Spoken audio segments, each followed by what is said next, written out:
মানে বললে বিশ্বাস করবেন কিনা জানি না, রাতে 8টা বাজে থেকে ডিউটি, আর এখন সকালে বাইতে আছে কয়টা, 9টা 10টা বাইতে আছে গা। তখন পর্যন্ত কোনো ঘুম নাই, এই টিপের উপর টিপ মারতাছি যে, মানে আমি ঘুমে যাইতে পারতাছি না, যামু আরো প্রায় 90 কিলোমিটার যামু।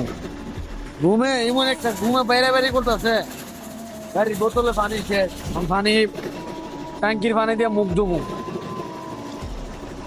এরকম একটা পরিস্থিতি, মানে খুবই খারাপ। ঘুমে খালি টয়লেট আছি, এরকম একটা অবস্থা।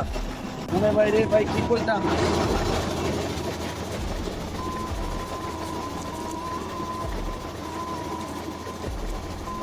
এরকম ভাবে ঘুমটা করতে মানে কি করতাম, গাড়ি নিয়ে এদিকে এদিকে যেতেছি দিনের বেলায়।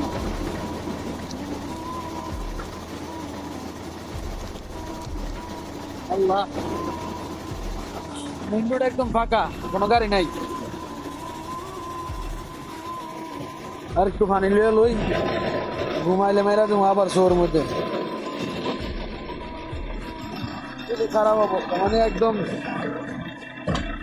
ঘুমটা যে কত খারাপ জিনিস, হ্যাঁ তোমার বাবা একবার মনে করেন যে হুদুরি টয়লেট আছি, এরকম তো অবস্থা। যাম ওইদিকে আরো প্রায় 90 কিলোমিটার জায়গা বাকি আছে। বিসমিল্লাহ।